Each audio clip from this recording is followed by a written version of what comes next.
The current narrative in this country is dominated by the chasm between supporters of deposed President Mohamed Morsi and those of the military, making the choice for Egypt seem as if it is merely between notions of wanting a state ruled by religion, or by the army. But in a country of approximately 90 million people, this characterization is misleading. Even those who perhaps do not back Morsi and might not want a legal system based on the Sunni interpretation of sharia might well want a secular state, one that is not entirely divorced of Islamic codes and theory. Wael Nawara, co-founder of the al-Dustour party, which is focused on preserving the moderate Egyptian identity, explained that the Western notion of secularism is not exactly the right word to describe what is happening in Egypt. No one is calling for separation of mosque and state, he added. No one is calling for separation of mosque and state. Wael Nawara, al-Dustour party. There are calls not to abuse religion or to use religious merchandising or trading in politics. The notion of a society or rule of law entirely free from religion is not a popular one in Egypt,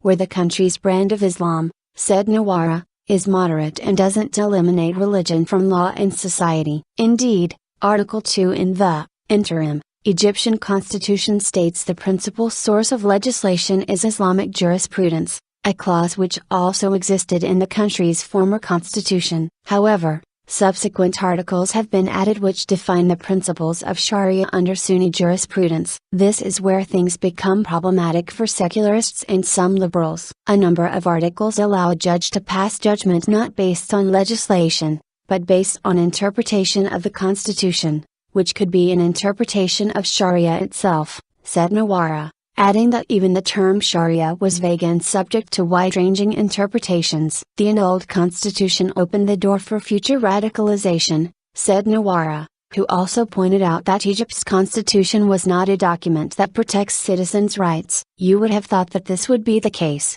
that the constitution was written to protect people's rights, but in fact it is written to rob people of their rights, said Nawara. The stigma of secularism. There is no shortage of Egyptians, certainly made visible by the tens of thousands at the pro-Morsi sit-ins in Cairo calling for sharia, who would very much support living in an Islamist state, and see doing so as a way forward. I don't support the separation of religion and politics, said Rasha Gamal, a 27-year-old out for an evening stroll in Giza with her family. If you apply sharia in the correct way, you gain prosperity and democracy, as they have in Malaysia, said Gamal, who has a clerical job at a university in Cairo. The term secular is viewed with suspicion by some in Egypt, a notion that is supported largely by the Islamists' dim view of secularism. For example, in response to the military's 48-hour warning for Morsi to step down on July 1, the chair of the Jama'at al-Islamiyya Shura Council issued a statement blasting the military for protecting secularism and supporting communism. Amr Ismail is a researcher of Middle Eastern politics at Stanford University and the former director of the Social and Economic Justice Unit at the Egyptian Initiative for Personal Rights. He said the conflict over identity was part of the political conflict that affected all Arab countries that had witnessed recent uprisings. Identifying yourself as being secular is political suicide,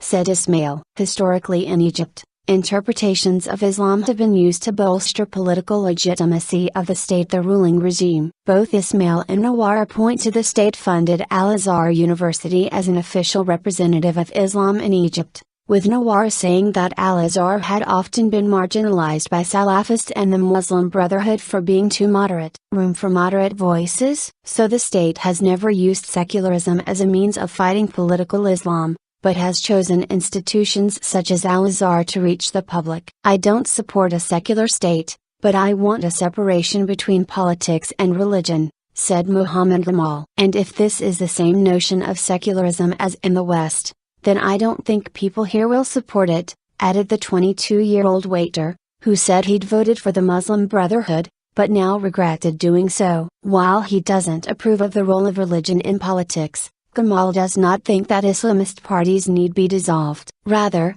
he feels that they should switch roles and act as community groups or NGOs. There is no one definition of secularism, said Ismail. But if what we're asking for is looking for new boundaries between Islam and the state, then the answer is yes. Of course this is happening right now. But, he added, There is no major secular political trend in Egypt, rather a cultural one. There are lots of trends being defined to the left and the right of the Brotherhood. This needs some years to develop and yield a solid alternative, said Ismail, adding that he doubts another Islamist would become president in the next elections, yet to be scheduled. Pendulum of power. After the 2011 revolution that toppled longtime dictator Hosni Mubarak, the pendulum of power has swung several times, from the Supreme Council of the Armed Forces, to the Muslim Brotherhood and now, to a military-backed interim government. I voted for Morsi, but that's because there was no better option, said Mohammed Abdullah. But now I'm against the Islamists, they played their politics wrongly, said Abdullah, a 30-year-old accountant. They just wanted to take as much power as they could for themselves. However, Nawara said the ongoing protests, which he described as crowd democracy forcing the administration to bow to the will of the people, as reason to be optimistic. Nawara said that the Salafists and the Muslim Brotherhood, who he described as clinging to old ideas,